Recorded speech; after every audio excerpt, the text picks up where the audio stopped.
What if everything you've been told about building muscle after 60 is just wrong? The protein shakes, the resistance machines, the gym memberships. A 2025 University of Illinois study found that plant protein at equal daily grams builds identical muscle to animal protein in adults over 60. Identical. So why are Okinawan elders in their 80s and 90s retaining more muscle than Americans half their age, eating less than 40% of the protein we consume? Before we proceed, let me show you the three-tier system that actually explains it. Before we move on, please take a moment to subscribe to the channel and like the video. Try this right now. Can you get up off the floor without using your hands? Just sit down and stand back up. Because Ushi Okushima, a 92-year-old woman in Okinawa, does that multiple times every single day, and she's not doing it in a gym. Now meet Michael. He's 62, lives in Ohio, drinks 40 grams of whey protein after every workout, and hits the gym 3 times a week. He's doing everything the fitness industry tells him to do, but he needs to brace against his couch to stand up. He avoids sitting on the floor because getting back up is genuinely hard, and his knees complain every time he tries to squat below parallel. Ushi is 30 years older than Michael and moves better than he does.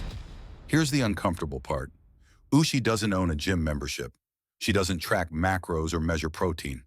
What she does is spend 4 to 5 hours a day in her garden, squatting down to pull weeds, kneeling to plant seedlings, lifting bags of soil, standing back up, walking, carrying baskets of vegetables.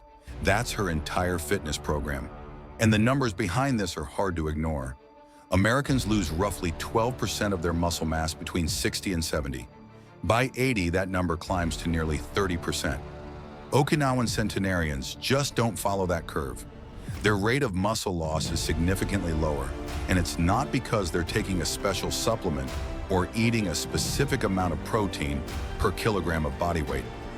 What Ushi is doing has an actual name in exercise science. It's called incidental physical activity, movement that happens as a side effect of living your life, not movement you schedule, drive to, and pay for monthly. A 2020 study in the Journal of the American Geriatric Society followed 1,600 adults over the age of 65 for 4 years. The people doing the most incidental activity, gardening, housework, climbing stairs, carrying groceries, held on to muscle mass and functional strength at basically the same rate as people who went to the gym regularly. So that's already interesting. But here's what the gym group didn't have. The incidental movers were consistent because nothing was stopping them. No pulled hamstrings, no skip sessions because motivation was low. No 6-week recovery from going too hard on leg day. They just kept moving because the movement was built into their day.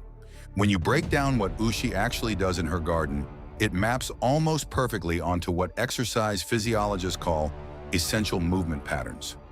Full range lower body work, deep squats, kneeling, getting up from the ground. That's her quads, glutes, and hamstrings moving through their complete range of motion every day. Then there are loaded carries, picking up a 5-kilogram soil bag and walking it across the garden. A 2019 study in Frontiers in Physiology found that light-loaded carries improved grip strength, leg strength, and balance in older adults more effectively than heavy resistance training once a week. And then there's the low-intensity, long-duration piece, 4 to 5 hours of steady movement that keeps her muscles active without ever spiking her heart rate into a zone that requires recovery. She's been doing these movements every day for decades. Her body never got the signal that it was supposed to slow down because she never stopped giving it a reason to stay strong. So the obvious next question is what she's actually eating to support all of that. Because when you look at the protein numbers, something doesn't add up. Before we proceed, let's talk about what Okinawans are actually eating, because the numbers genuinely don't add up at first glance. They consume less than 40% of the protein an average American eats, and yet they're holding on to muscle mass well into their 80s and 90s. So something else is going on here. That 2025 University of Illinois study is the starting point. Researchers took resistance-trained adults over 60 and split them into 2 groups. Same total daily protein, 1.6 grams per kilogram of body weight. One group ate animal protein, one group ate plant protein. After 12 weeks, muscle gains were identical. Not close, identical. So the fitness industry's argument that plant protein is inferior for building muscle in older adults just doesn't hold up to that data. But here's where it gets interesting. If total grams are what matter and source doesn't, why do Okinawans eat so much less protein and still win? The answer is timing, food combinations, and something called metabolic efficiency. And most Western nutrition advice skips all three. So let's jump in on the three-tier system. Tier 1 is the entry point. You're targeting 1.0 grams of protein per kilogram of body weight per day, split across 3 meals at around 20 to 25 grams each. The key is using Okinawan-style food pairings. Tofu with rice, lentils with sweet potato. These combinations deliver all 9 essential amino acids without any animal protein. That's a complete amino acid profile at every meal, which is what actually drives muscle protein synthesis. Soy is worth stopping on for a second. It's one of the only plant foods that's a complete protein on its own. A 2017 study in the Journal of the International Society of Sports Nutrition showed soy stimulates muscle protein synthesis just as effectively as whey, but specifically when it's spread across the day. Not one big shake, 3 smaller doses. That matches exactly how Okinawans eat. Tier 2 adds structured movement, and none of it requires a gym.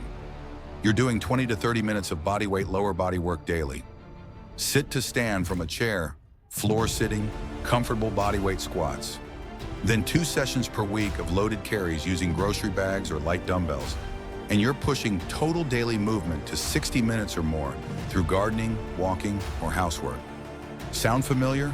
It's basically what Ushi does, just mapped onto a framework. Tier 3 is where the metabolic piece clicks. This is where Hara Hachi Bu comes in, the Okinawan practice of stopping eating at 80% fullness. A 2017 cell metabolism study found that mild caloric restriction of about 12% in adults over 50 improved mitochondrial function, reduced systemic inflammation, and actually increased muscle protein synthesis. Less food producing better muscle output because the cells get more efficient when they're not constantly overloaded. The traditional Okinawan diet runs 1,800 to 2,900 calories a day, roughly 10 to 15% below a typical Western diet. The behavioral trick is leaving 2 bites on your plate every meal. That's it. Over time, that creates a meaningful caloric reduction without the hormonal stress of aggressive dieting. Tier 3 also brings in turmeric for inflammation, miso and seaweed for thyroid minerals and gut health, bitter melon for insulin sensitivity, and purple sweet potato for antioxidant load. Plus 1 meal a day eaten on the floor, which forces you through repeated sit and stand cycles and keeps your lower body mobility working every single day. Don't forget to hit the like button if you're going to try sitting on the floor for your next meal. Here's what this all comes down to. The Okinawan system isn't eat less, exercise more, in the way your doctor means it. It's move differently, eat smarter, and actually test yourself. So try this. Make 1 meal this week: sweet potato, tofu, steamed greens.